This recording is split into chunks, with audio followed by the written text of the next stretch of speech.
दीदी मैं आ गया। ये तो मेरे भाई की आवाज है ना। लगता है मेरा भाई गांव से आया है। लेकिन तुम्हारा भाई अचानक इतने टाइम बाद क्या हुआ? अच्छी बात है ना, आ गया। मैं उसे कब से याद कर रही थी। मैं अभी आती हूँ। हाँ जाओ जाओ, भाई की खातिरदारी करो, पर ऐसा ना हो कि भाई की सेवा करते हुए पति को भूल जाओ। अरे भाई तू आ गया, तुझे देखकर बहुत खुशी हो रही है। आ तू बैठ, मैं तेरे लिए पानी लेकर आती हूँ।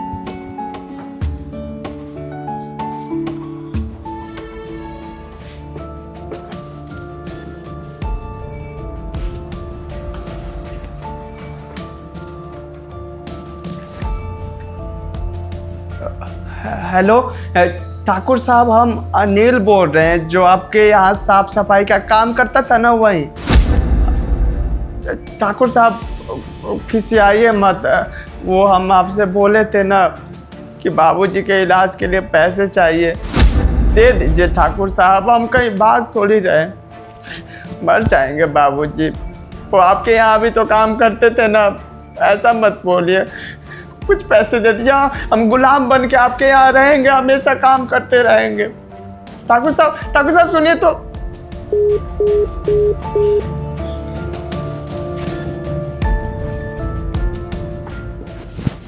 और साले साहब कैसे हैं? बढ़िया जिया जी, नमस्ते। आप कैसे हैं? भाई मैं तो ठीक हूँ, आप बताइए। इतने समय बाद गांव से शहर आए हैं अपनी बहन से मिलने, क्या बात है, सब ठीक है? हाँ सब ठीक है, सोचा कि बहन से मिलता चलूँ, इसलिए मिलने आया था। पक्का सब कुछ ठीक है साले साहब, या कोई बात है बता सकते हैं मुझे? नहीं यही बात है, और कोई बात नहीं। पिताजी की तबीयत खराब नहीं है? तबीयत खराब है ना पिताजी की, आप छुपा रहे हैं हमसे ये बात, है ना? सच बताइए साले साहब। ये आपको कैसे पता चला जिया जी? मैंने तो बताया नहीं। आपने तो बताया नहीं, तो मैंने ही पता कर लिया। और अब ये बात आपकी बहन को भी बतानी बहुत ज़रूरी है। उसके पापा की तबीयत खराब है और उसको ही नहीं पता, कितनी गलत बात है ये। अभी बताता हूँ। कंचन, कंचन, क्या हुआ? कंचन तुम्हें पता है तुम्हारे पिताजी की तबीयत खराब हो गई है? क्या? पिताजी की तबीयत खराब है? लेकिन मुझे तो कुछ नहीं पता है इस बारे में। मुझे तो अनिल ने कुछ नहीं बताया। हाँ साले साहब ने कुछ नहीं बताया, पर मैंने साले साहब को फ़ोन पे बात करते हुए सुन लिया था। किसी ठाकुर वाकुर से उधार मांग रहे थे पैसों का, पिताजी के इलाज के नाम का। वो तो शुक्र है कि घर के फ़ोन से कर रहे थे, मैंने सुन लिया, वरना ये राज तो राज ही रह जाता कि तुम्हारे पिताजी की तबीयत खराब है और तुम्हें ही नहीं पता है। मांगो जवाब अपने भाई से, क्यों छुपाई है इसने ये बात? क्यों रे अनिल, क्या कह रहे तुम्हारे जीजा जी? बाबूजी की तबीयत खराब है और तुमने मुझे बताया तक नहीं। शर्म नहीं आती तुम्हें? इतना बड़ा सच मुझसे छुपाया। सिर्फ तुम्हारे अकेले के बाबूजी है क्या वो? मेरे कुछ नहीं लगते? हाँ दीदी, बहुत ज़्यादा तबीयत खराब है, हॉस्पिटल में भर्ती है बाबूजी। जिंदगी और मौत से जूझ रहे हैं, पर मेरे पास इतने पैसे नहीं है। जितना भी कमाता हूँ दीदी, सारे पैसे लगा दिए। जो भी पुश्तैनी जमीन थी थोड़ी बहुत, सब बेच दी दीदी। यहाँ तक कि घर का एक एक सामान बेच दिया।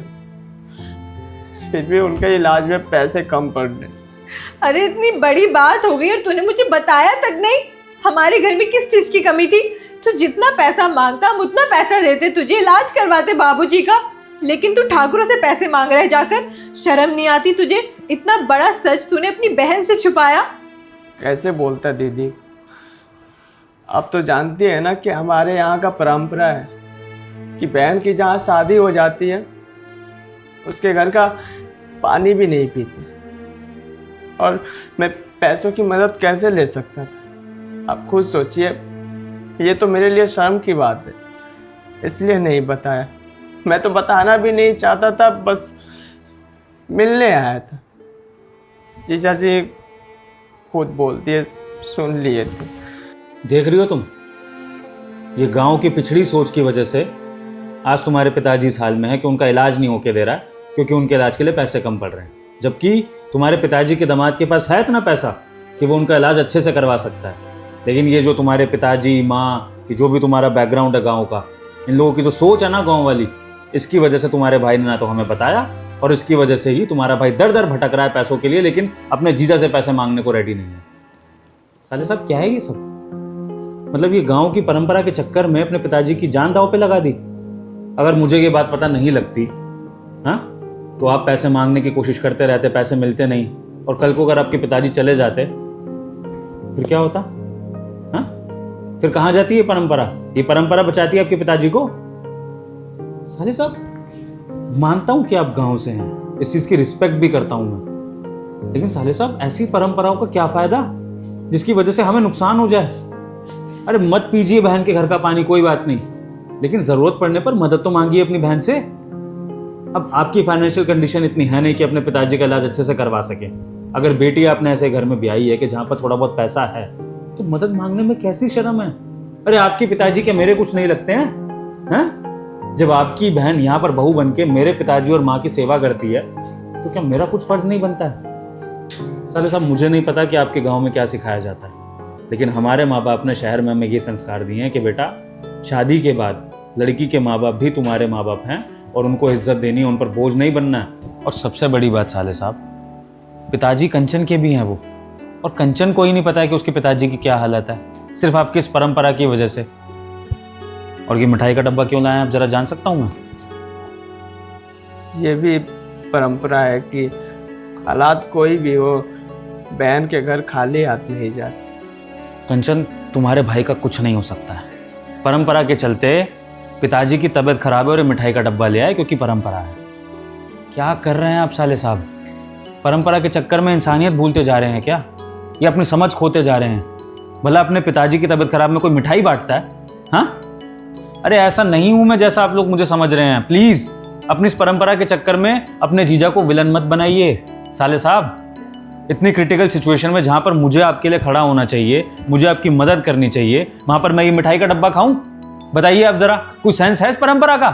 तुम्हारे जीजा जी बिल्कुल सही कह रहे हैं। अरे एक बात बताओ, तुमने अपने घर की लड़की की शादी कर दी तो उससे क्या सारे रिश्ते तोड़ दिए तुमने? इतनी बड़ी बात हो गई, कुछ भी नहीं बताया मुझे। और एक बात बताओ, गांव वाले तब थू नहीं करेंगे जब उनको ये पता चलेगा कि बेटी का तो बाप गुजर चुका है और बेटी को पता ही तक नहीं है। लोग तो ये सोचेंगे कि मैं शहर जाकर बदल गई, अपने माँ बाप के बारे में जानना ही नहीं चाहती। पर उन्हें क्या पता कि यहाँ तो मेरे भाई ने खुद मुझे नहीं बताया है। एक पल में तुमने पराया कर दिया ना मुझे। अरे तो क्या करूं बहन, हमको तो खुद समझ में नहीं आ रहा। हम अपनी जिम्मेदारी से दूर तो नहीं भाग रहे हैं ना। अगर परंपरा ना मानेंगे तो गांव में जो ठाकुर लोग हैं सब बहुत मारेंगे और गांव में हमारी इज्जत क्या रहेगी। इसीलिए हम परंपरा को छोड़ नहीं रहे। बस बहुत हो गया साले साहब, अब ये गांव के रीति रिवाजों को थोड़ा साइड करिए, अपने पिताजी के बारे में सोचिए, ठीक है? और परंपरा वही निभाइए जो आपके परिवार की भलाई के लिए हो। जिसमें आपके परिवार का नुकसान हो रहा हो, ऐसी परंपरा भी किसी काम की नहीं है। तोड़ दीजिए ऐसी परंपराओं को, समझे? लीजिए 5 लाख रुपए हैं, पिताजी के इलाज में लगाइए, और इसके अलावा जितने और पैसों की ज़रूरत हो, आपका जीजा बैठा है, मुझे बताना, पानी की तरह पैसा बहा दूंगा, लेकिन मेरे पापा जी को कुछ नहीं होना चाहिए। लीजिए। अब साले साहब मुझे ज़्यादा बुलवाइए मत, अभी तक मैं फिर भी प्यार से बात कर रहा था, अब ऐसा ना हो कि मैं आप पे चिल्ला दूं। पकड़िए पैसे। और मुझे ये बताओ, बाबूजी किस अस्पताल में भर्ती है? वही गांव के पास में एक बना है। अरे उस अस्पताल में तो इलाज भी नहीं होता है ढंग से, और गरीबों का तो इलाज वो करते ही नहीं है। तुम्हें पता है ना, सबसे पहले वो ठाकुरों का इलाज करते हैं। तुमको शहर के अस्पताल में भर्ती कराना चाहिए था उन्हें। सुनिए ना, हम एक काम करते हैं, हम गांव चलते हैं और बाबूजी को शहर लेकर आते हैं। मेरा तो जी घबरा रहा है, मुझे अपने बाबूजी से मिलना है। कंचन शांत हो जाओ, तुम्हारा भाई इतना कैपेबल है कि वो अपने पिताजी का इलाज अच्छे से करवा सकता है, बस पैसों की दिक्कत आ रही थी। हम भी चलेंगे लेकिन थोड़ा रुक के, अभी तुम पैनिक हो रखी हो। साले साहब, आपकी बहन को मैं बाद में लेके आ जाऊँगा। सबसे पहले आप एक काम करिए, गांव के अस्पताल से शहर के अस्पताल में शिफ्ट कराइए पिताजी को। मैं आपको डॉक्टर का नाम, नंबर, हॉस्पिटल का नाम भेज दूंगा, कॉन्टैक्ट करिए और उनके यहाँ पे इलाज कराइए। शहर में अच्छे से इलाज होगा एडवांस टेक्नोलॉजी के साथ, ठीक है? और पैसे वगैरह की चिंता करनी नहीं है, मैं बैठा हूँ। आप फटाफट से निकलिए, बहन को लेके मैं बाद में आ जाऊँगा। जी, चलते हैं। और हाँ साले साहब, वादा करके जाइए, अगली बार अगर आप पे कोई मुसीबत आती है तो बेझिझक अपनी बहन के घर आना है और मुझसे मदद मांगनी है। समझ में आया आपको? ये परंपरा के चक्कर में अगर आपने दोबारा ये गलती करी तो उस बार सच में आपका जीजा नाराज़ हो जाएगा और सच में आप पानी नहीं पी पाएंगे इस घर का। जी। और हाँ साले साहब, ये मिठाई का डब्बा भी अब से तभी आएगा जब घर में खुशियाँ होंगी, कोई त्यौहार होगा, कोई ओकेजन होगा। ऐसे नहीं कि घर में कोई दुख का टाइम चल रहा है और अब मिठाइयाँ बांट रहे हैं परंपरा के नाम पे, समझे? सही कह रहे हैं जीजा जी, माफ़ी चाहता हूँ।